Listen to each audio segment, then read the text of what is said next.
and welcome back to another episode of Diabetics Doing Things. We are telling the amazing stories of people with diabetes from all over the world, and very special episode for you guys today. I know we've had pharma and medtech CEOs on the podcast in the past, but this one I think you guys are going to be particularly interested in.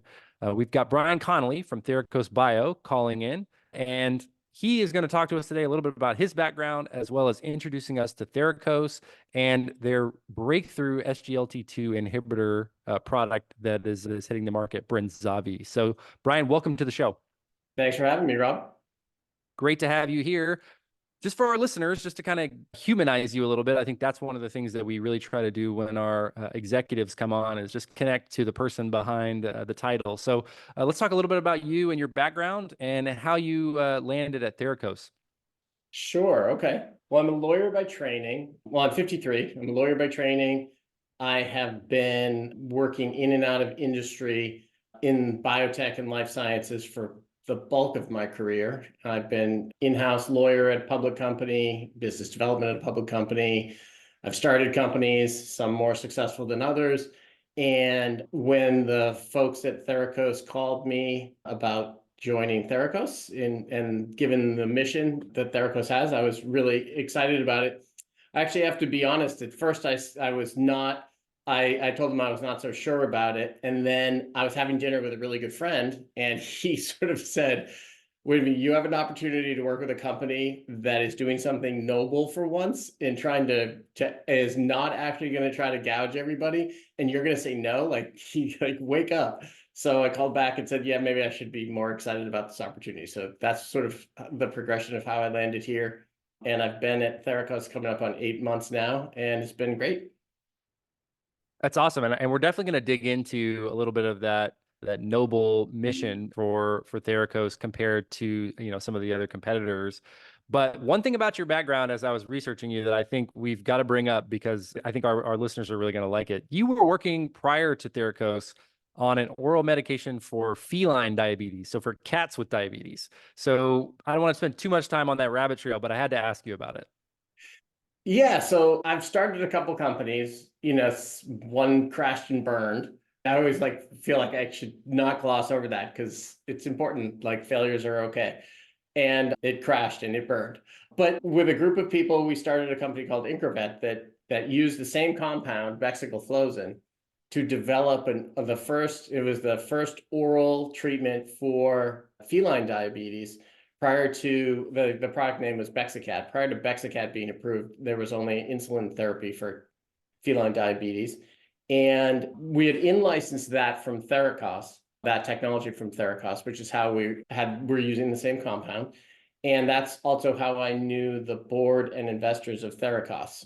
And Bexacat was eventually sold, the product was eventually sold to Elanco Pharmaceuticals, which has brought it to market, and it's doing well. And it's kind of great to see a product that you saw from beginning to end and get approval and be out there in the market. Every time I drive by a veterinary clinic, I want to run in and ask them like, hey, are you using Bexacat? I mean, I resist the urge to do that, but it's that you get really invested in it. And it's very exciting.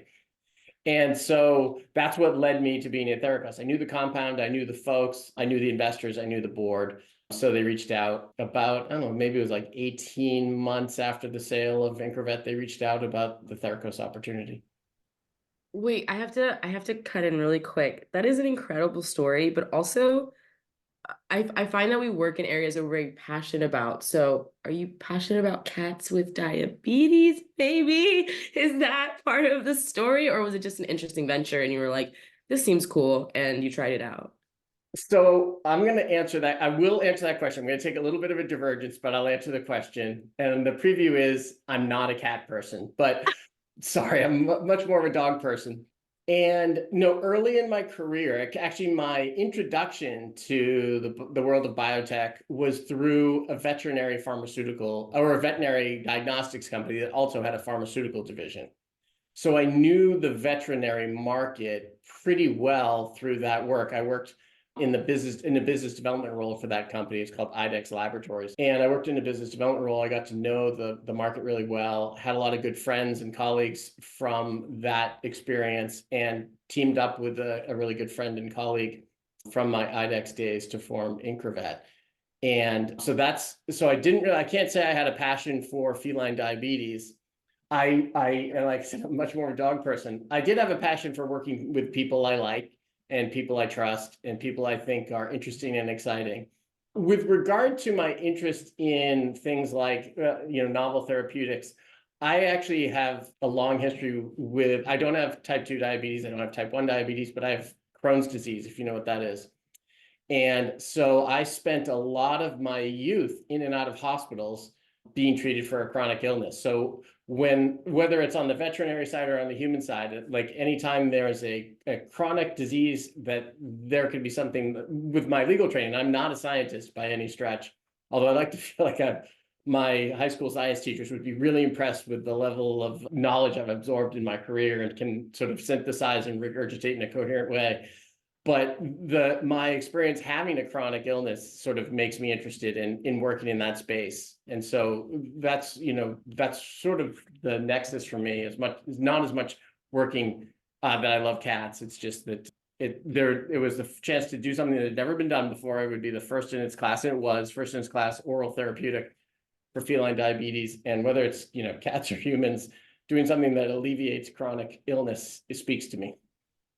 That perspective, I think, is super important and also unique because, I think for us as well, for myself and Eritrea, we wouldn't have this podcast if not for the chronic illness of diabetes that we live with and the desire to connect with other people and to learn.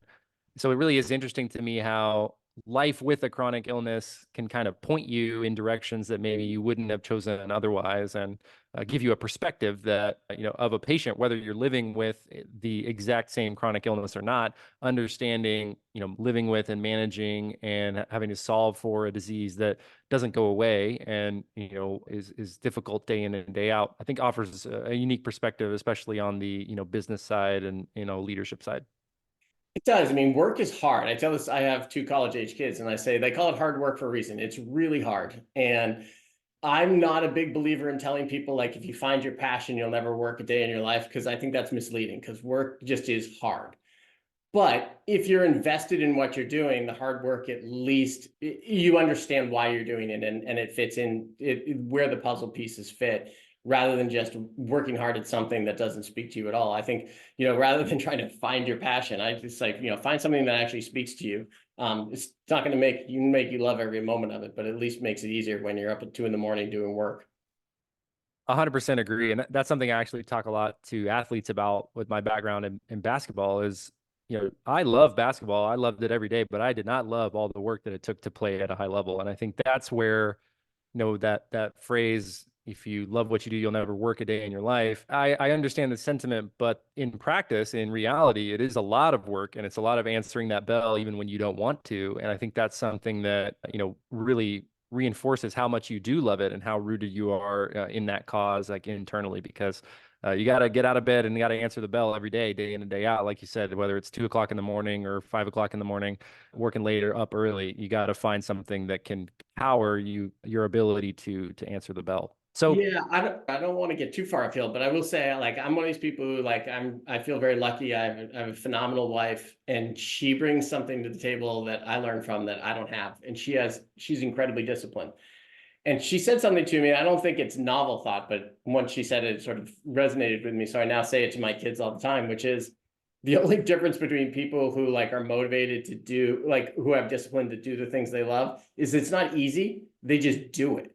Like, they don't make excuses and they just do it. So, like, when you're talking about basketball, it's not easy to practice basketball or to become an elite athlete. You make a decision that you want it more than you want to sit at home or go out with friends or drink beer or whatever, that you just do it. And I think that's really important, because going back to the original point, like, it doesn't become easy, but you want to do it because you sort of have that goal in mind.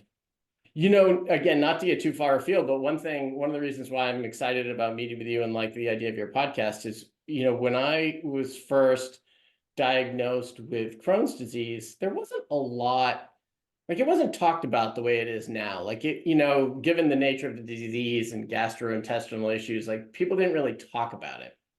They do now, which I think is healthy. But I remember there was a professional hockey player named Kevin Dineen, and he talked about his Crohn's disease. And like, I was a hockey player as a kid. And so, that was great for me that someone who was an NHL player would say, well, I have Crohn's disease. And it showed that like, okay, this is not going to be, I can still have a full and complete life with this chronic illness and do all the things I want to do. And it motivated me to just get out there and do it rather than like feel bad that I had this chronic illness. It was just like, okay, I have a chronic illness. Like my other friend might have a learning disability. My other friend might have type 1 diabetes. We're all just going to do it because no one gets the perfect life. We're just going to get it done. And I like the fact that people talk about these things now, because I do think it's meaningful to show that like you can get diagnosed with something and it's not it doesn't have to be the life-changing event you may think it is at first instance. That's well said. I agree. I remember people getting diagnosed with Crohn's disease in high school, and like you said, there being a little bit of a stigma around, just discussing gastrointestinal things, especially in high school. It's like very difficult, like one of the more difficult things to talk about. But to your point, I just want to mirror back to you, like that's what happened for me. Adam Morrison in 2005 was co-national player of the year in the NCAA. And ESPN did a feature on him and his mom treating his diabetes behind the bench during the games. And for 15-year-old Rob, that like gave me a light bulb of like, oh, like this guy's dealing with it too. And that was a choice that they made to make that public. And when you are vulnerable and you're willing to share those uncomfortable things, I'm sure your NHL player would say the same thing. What comes back to you are all these other people who can relate to that and really attach onto your story. And that, I think, the road to excellence is often a lonely one, like you said, sacrificing friends and family and fun times to go be disciplined and make sacrifices. So when you're able to get a community of people around you who are cheering for you, not just for your achievements but also for all the obstacles that you're overcoming, and really relate to that, I think is super, super powerful. So hopefully somebody's listening to this, and I say this all the time, but your story matters. Even if you're not an NHL player or you're not a college athlete or whatever the case is, somebody somewhere is going to see that story and really latch onto it. So I was about to say that. I was about to say it's really cool that you guys both found people to resonate with. And I think Rob knows this, but the reason I ended up here was because I didn't see someone like me. So I was like, so to everyone listening, if you don't see someone like you, you can also become that person for others. I think that's a really important thing to put out there, is like, if you don't see someone like you, write the book that you need to read. Like, put that out for that energy that you want other people to get. Because I think that's also important. yeah, you got to be the change. You got to be that trailblazer, And which we is a took great credit. transition. A great transition to talking about Theracos, because I wanted to talk a little bit about the why behind what you do and what Theracos does, because you're working for a biopharma brand with a mission of providing access to new medications for patients with common diseases. And so, when you're thinking about that type of mission and you were evaluating the decision to go join Theracos, like, what did that mean for you to have the opportunity to do that after that conversation with your friend, where they were like, hey, like, what do you mean you're about to go have an opportunity that not too many people have at a company that's very different? How did you work that out? Yeah, so just going back, I was involved in some other projects, and when the board of Theracos reached out and asked me if I was interested in joining the company, I thought, well, I don't have any experience. I've worked in biotech a long time, but I didn't have any experience with a commercial launch. I didn't know a heck of a lot about the type 2 diabetes space. I mean, I knew enough from other projects, but I thought, boy, I really should know a lot more than this. And this great friend, his name's Joe Martilla. We've hired him. He's working for Theracos now. He has worked in biotech for his whole career. So it just so happened I was with him the night I got the call, and he's a great friend. And he said, that's noble. And I remember the word was like such a unique word choice. He looked and said, that's noble. And I was like, it is actually noble. And it's not my idea. I can't take credit for it. I'm just lucky that they allowed me to sit here and implement it. But the Theracos mission, and I'll tell you more about the background of Theracos, but the mission is truly to develop drugs that in these chronic areas and areas where there may be other therapeutics, but they are out of reach, or they are priced so high that uninsured folks aren't able to get them without making these Hobson's choices of food versus medicine or rent versus medicine. And I want to come back to that too, because I have lots of like, it's interesting. One of the great things about my job is people will reach out to me and I actually get to call them, say like, oh, I want to hear about your story. But, I don't think I'm a cynic by nature, but even I was a little bit like, really? Like the board and the stockholders are completely bought into this mission where they're not going to maximize their ROI and they're going to price this at $1.30 a tablet. And I've been around enough to know like, oh, that margin is so low. Like, is this really, or is this some sort of scam? And like when I was, it is legit and in a way that is stunning in our modern world, that there are folks who are saying, I think I could get more money out of the Theracos, and I'm choosing not to because I want this drug to be available and affordable for anyone who needs it. That is truly the mission of the company. There is no, oh, but 6 months from now, we'll jack prices, or a year from now, we're going to come out with some follow-on product where we jack prices. This is the mission of Theracos. There's no but, there's no like other shoe to drop. Well, I love that you approach the decision with a little bit of healthy paranoia or productive paranoia, as I would say, or even a little healthy skepticism, because I think a lot of our patients, especially when we've had other biotech and pharma CEOs in the past, it's like, okay, well, but yeah, in 6 months when someone else comes in and there's an opportunity, they're going to use that chance to maximize profits, or how can, I think the question maybe from our audience would be, all right, you guys are pricing this drug low today. Your mission is to make the drugs more accessible, but like, how can you meet your business needs and still provide appropriate pricing to patients when for so many years in the industry, the standard is really the opposite, and the patient experience is really with the opposite. How do we do it? Is that like, yeah. Well, And I will just also say the patient experience and there's been some learning on this for me. Like this time of year, everyone has their deductible reset. So, a drug that in December they may have hit their deductible, not have to pay for, and now all of a sudden they're paying full price for it. It's like there's like all to the consumer, to the patient, there's this variable pricing.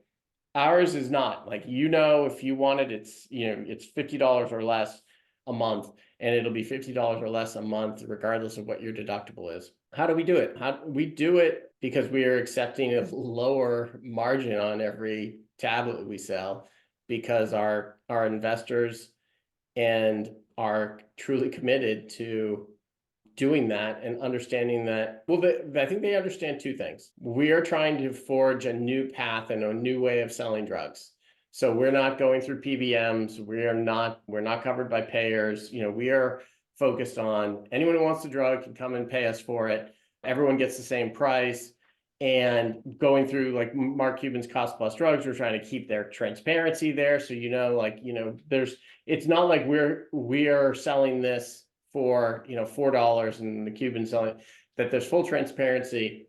And so the hope is that will spur a change in the market, or at least be a catalyst for that. And we're seeing, I don't think we were the catalyst for this, but we're seeing changes in the market with, say, CVS saying that, in 2026, they're going to go to a similar model as Cost Plus Drugs, people wanting more transparency, and there being a move towards that. You see that with the IRA, the Inflation Reduction Act, price negotiations, an acknowledgement that with 2 SGLT2 inhibitors on that first list, an acknowledgement that they're an important drug treating a chronic disease that a lot of Americans suffer from, and that it should be more affordable. And we're sort of saying like, yeah, welcome to the party, because that's what we're doing. We don't need the government to tell us to do it. We don't need an act of Congress. We're doing it on our own initiative, and kind of on our own dime, in the sense that we're sacrificing a return on investment by doing it this way.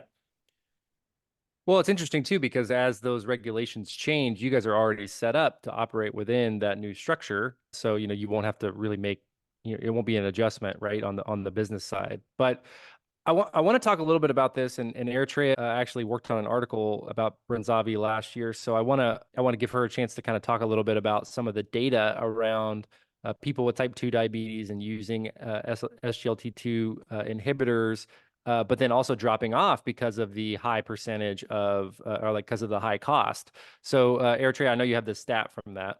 Yeah, so I actually, very exciting stuff, like last year in January, probably around this time, I think it was like January 20th-ish. is when we heard about Brenzavvy. And it was really cool because at the time I already knew about Mark Cuban. I remember because everyone was like, is it a nonprofit? What is it? And I was like, public benefit company. Rob Howe taught me that. So I thought it was really interesting that Brenzavvy was available through that market and that there's a lot of other drugs that people with diabetes take that are really similar to it, but they drop off of taking it.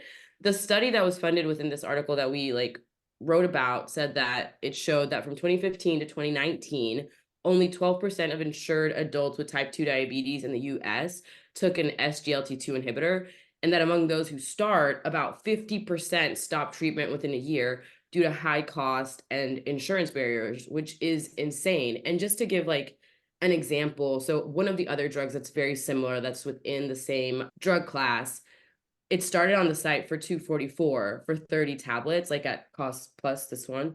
But for regular people, if you buy it at a pharmacy, it's $676 for 30 pills. Girl, are we saving for a Birkin bag? Like, this is so expensive. It's crazy. And that right there, what you just said encapsulates how really out of whack this market has become.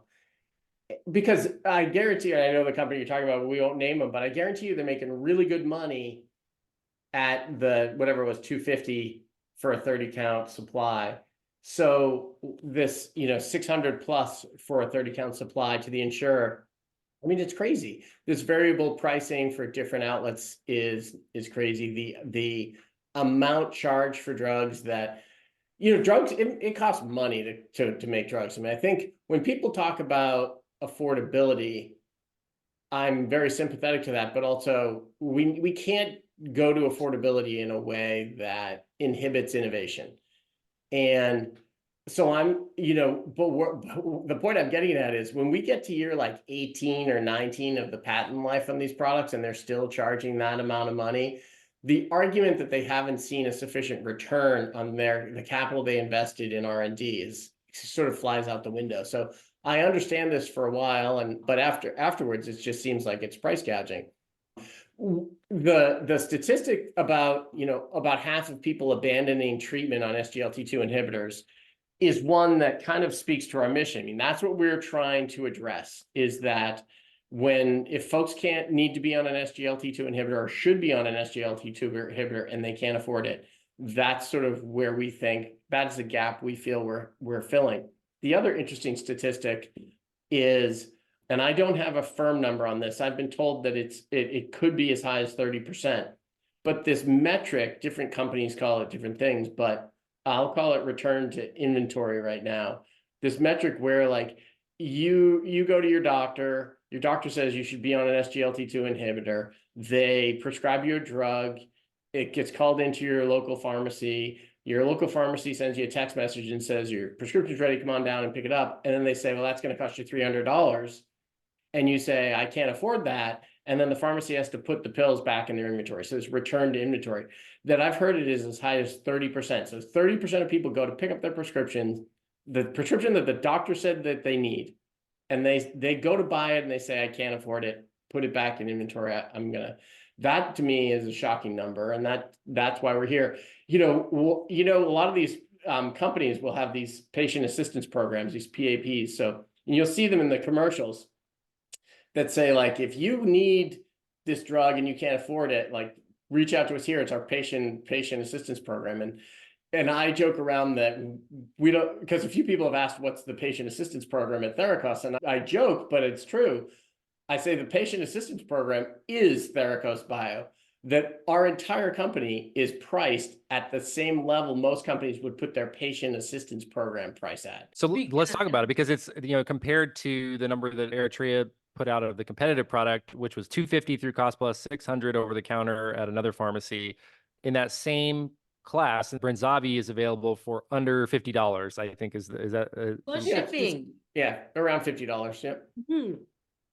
So, when you're thinking about impact and, with the return to inventory rates being 30%, with the, patients in the study who more than half of them over the course of a year stopped taking the drugs because of cost.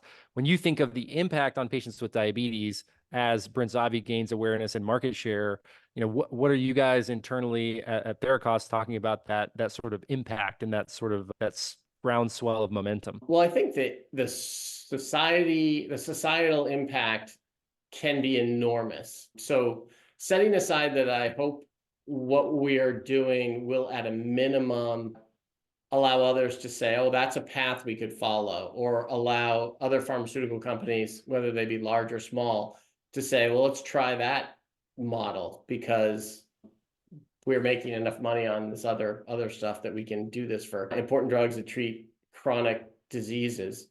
So I hope we're doing that. But I referenced a couple minutes ago that one of the good parts of my job is every morning I get a sample of emails that come in to like info@theracos.com, and it's really great. And I sometimes just call these people or email them back. And it's funny too, because I think of myself as just like a normal person, and like they're like, oh my God, like you're calling me. And so it's interesting. But we'll get people who say, like a woman in Michigan wrote me and said, my husband died, I'm on a fixed income, I couldn't afford the drug, the SGLT2 inhibitor that was prescribed to me. But I went online and I found Brenzavvy, and I'm now taking it, and my A1C numbers are under control, and thank you so much for giving me an option. And so I think the societal impact is phenomenal. I think there's a huge amount of people out there whose lives can be improved by this. And it's kind of an honor I know it sounds melodramatic, but it's an honor to kind of be able to be witness that and to interact with these people. We have, and it is also, we all live in our own little bubble, right? There are things like, I think of $50 a month as being like one of the most affordable branded prescription drugs out there. And, we still have folks call us and ask, can I split the pill because I can't afford the 50, but I can afford 25, and I can make, if I split pills, obviously that's not, we can't tell people not exactly on label, right? I'm not advocating. I'm just saying it was an eye opener to me that I think, isn't $50 a month great, and aren't we doing this great thing? And there are still people for whom that's too much money. And so I think the societal impact is great, but maybe the answer is more people need to be doing this because it's great, but maybe it's not good enough. And for folks who know me better, they know I'm sort of this dyed-in-the-wool capitalist. And at the same time, I am shocked that because I now hear from these folks where they're saying I need to be on an SGLT2 inhibitor to control my blood sugar, and I can't afford it because I'm on such a fixed income. And I just think that's just awful. Yeah, it's interesting how a chronic illness also gives you a lens to some of those things, right? And I wonder, would you have the same thoughts if you hadn't, really understood what it's like to live with a chronic illness and all the costs and doctor's visits that go along with that? That's something that we think about too. We have made podcasts now for almost 9 years, and as we're looking at the distribution of patients with diabetes in the U.S. and worldwide, the bulk of the people are over the age of 50, and also, into seniors with diabetes make up a large percentage. And, as good as I think our podcast is, they're probably not super tapped into the podcast world, and they're not really looking for diabetes community or content on social media. And so how can we make sure that we're delivering what they need in the community and the resources that they need in a way that's accessible, not just from a cost perspective, like you're saying, for people who are living on a fixed income, but also just accessible from a tech perspective. These are folks who have, probably left their professional careers before Slack and Teams and all the Zoom, post-pandemic and pandemic, technology that's come across. They were, using fax machines and phones, which sounds old-fashioned to today's worker, right? So, finding a way to make sure that we can communicate with them in a way that is first accessible to what they're used to and allows them to get what they're looking for. And that's been something that, our work with the food bank here in North Texas has really opened us up to. I think you're right. I think having had a chronic illness always helps frame issues. I've had times when I was uninsured, and I've had times when I've had really good insurance and still like I had surgery around the time my first son was born. And I remember being shocked at that sort of like 1-2 punch of medical bills coming from both instances, the child being born, my surgery, my post-surgical stuff. And I had a decent job and decent insurance, and it was still like a stretch, and it felt like a strain, and it added stress and anxiety to what was already a very stressful time period. And I think we all, like, if you haven't had experiences like that, I don't think you can sufficiently get a window into how other people are living. On the other side, I think that, yes, definitely one of our challenges, as you said, I'm sure everyone's listening to your podcast or tapped into like patient support groups on the web. One of our challenges is, how do we, as a small company with a limited budget, how do we reach the patients who could most benefit from our drugs? And I'd be lying if I said we have perfectly cracked the code on that, but that's what we work on every day is, how we're giving away certain goods to free and charitable clinics, because with marketing materials, feeling like that will reach the doctors and make an impact on the doctors who will be seeing those patients. We have talked to clinics that are in Texas and on the border, treating immigrants who are coming over with uncontrolled diabetes and looking for more affordable therapeutics for them. So there are definitely different avenues we are exploring to reach those folks. But I think that's one of our challenges. Interestingly enough, in the cynical world we live in, one of the other challenges is doctors saying things like, well, if you're selling this drug for $50 a month and Big Pharma is selling it for $600 a month, you must be cutting some corners and there must be something wrong with your drug. And I can say, I'll just say here for the audience, like, categorically, I would not have accepted this job if I thought we were not and I've been involved in the manufacture of a lot of drugs, that if we were doing anything I didn't think was of the highest quality and to the highest standards, which are required by law, by the way, I wouldn't do it. So that one really irritates me, because I feel that is the product of this fear, uncertainty, and doubt that is being perpetuated, maybe because we are putting price pressure on the market. Well, isn't that just sort of a consumer, a price conscious consumer question, is that if I'm paying less for something, the quality must also be lower, or at least, from a generic consumer perspective? I can understand why a consumer might ask that question. Sure. I mean, if I went down to a car lot right now and there was a $5,000 car, I'd say, well, that can't be safe. But this is a challenge, and it's probably a challenge of the cynical world we live in, where in order for us to bring low-cost drugs to the market, people need to accept that means that what we're doing is giving up profit. We're not giving up. I'm going to guess that the amount of money we spend as like on our cost of goods is higher than large pharma. And I know for a fact that our quality systems are the same or better than large pharma. What we're giving up is profit.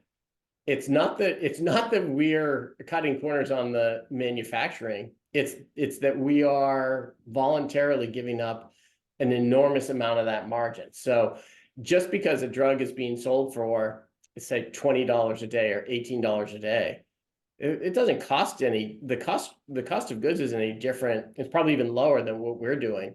We're just giving up the profit. So we're not cutting the corners on the manufacturing and the quality. But you're also, with giving up the profit, what you're saying is that there's enough profit at this price point to still run a innovative and functional company. Yes, as a CEO, more is always better when it comes to profit. Like, could we do more with if Brenzavvy was generating more net revenue? As the person who runs this company, could I do more with it? Yeah, absolutely. So it comes at a cost.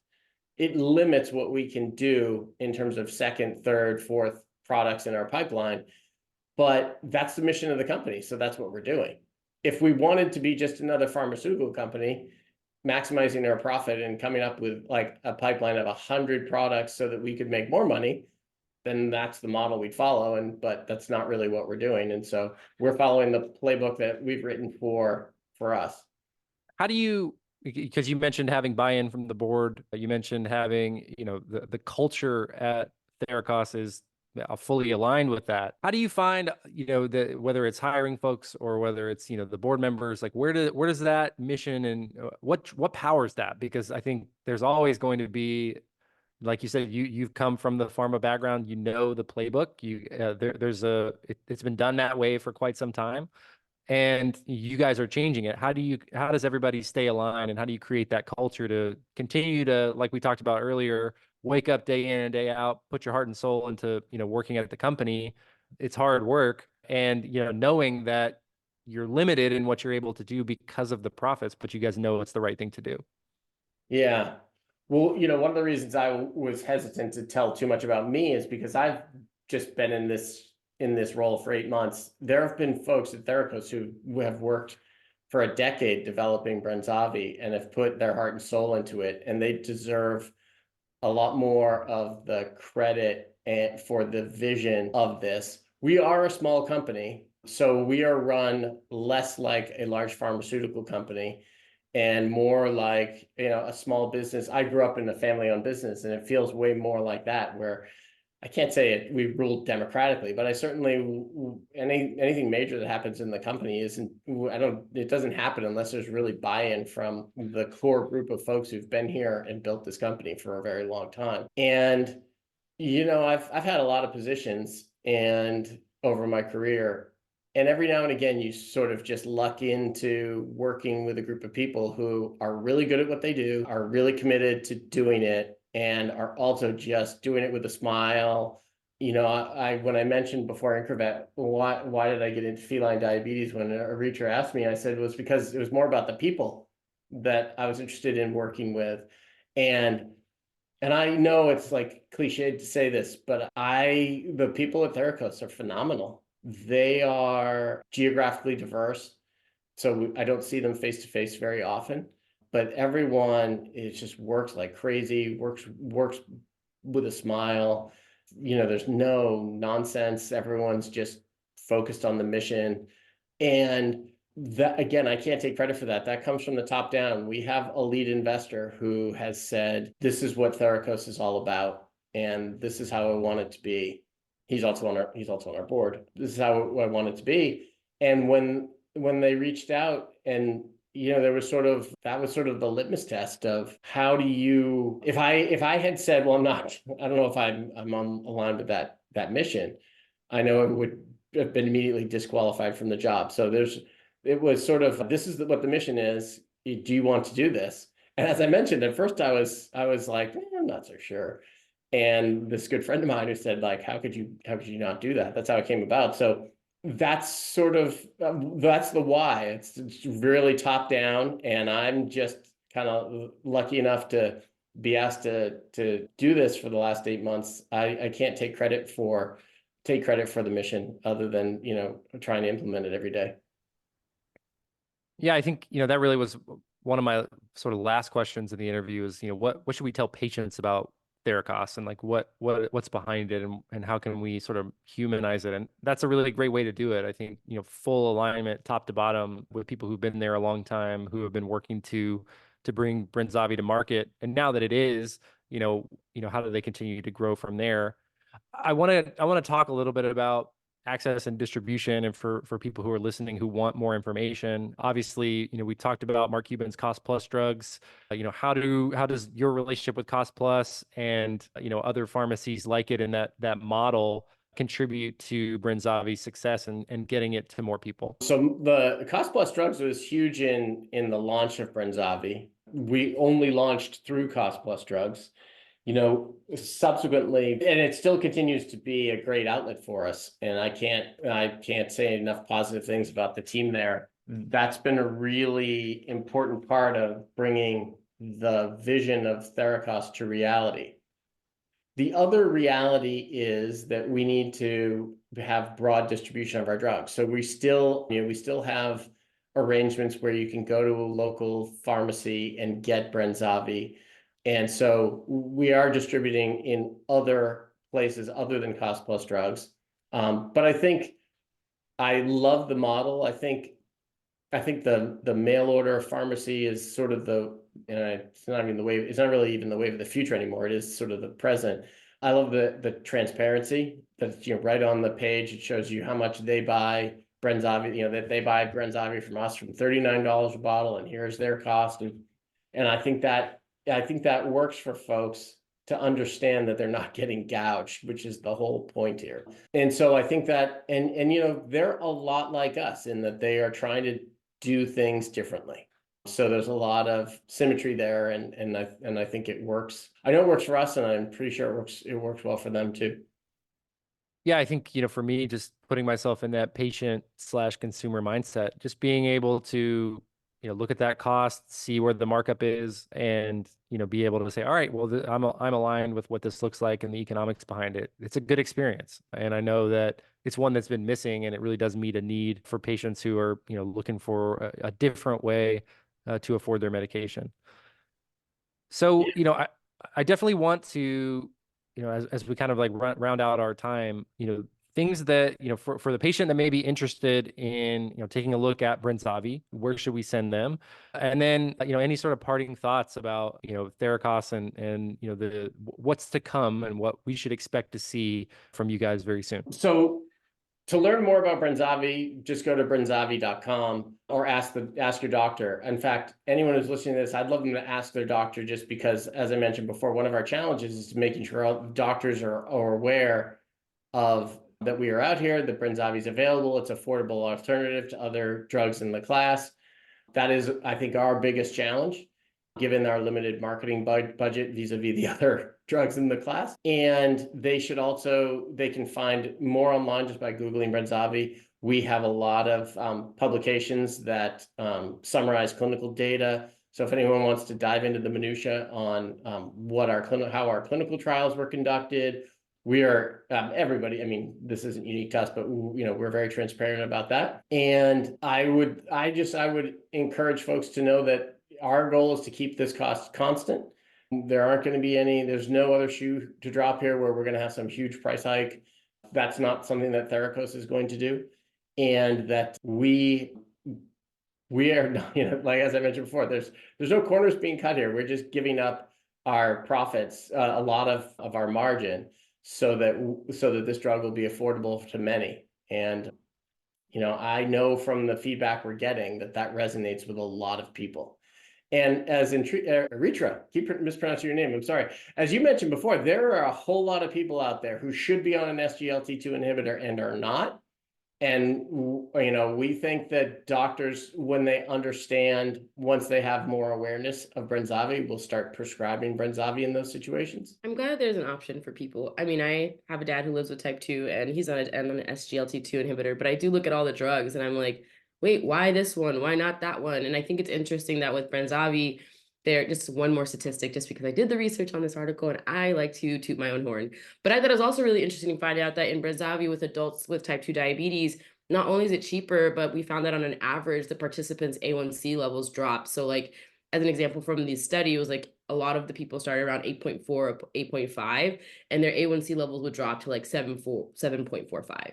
So not only is it cheaper, it's better for you, and it's better for you and your health overall, because A1C levels over 7 increase the probabilities of complications from diabetes, like heart disease and kidney disease and blindness. And so it's just like everything is connected, to me. In my mind, I'm just like, the patient's overall health is so like contingent on the drug that they're taking and their access to it. So companies like Theracos are very interesting to me. So thank you for being here and for explaining how everything really works to us. Sure. You've done this like throughout this, you've triggered something in me that, here's the other interesting thing. When we've talked about Brenzavvy and $50 a month and whatnot in a vacuum.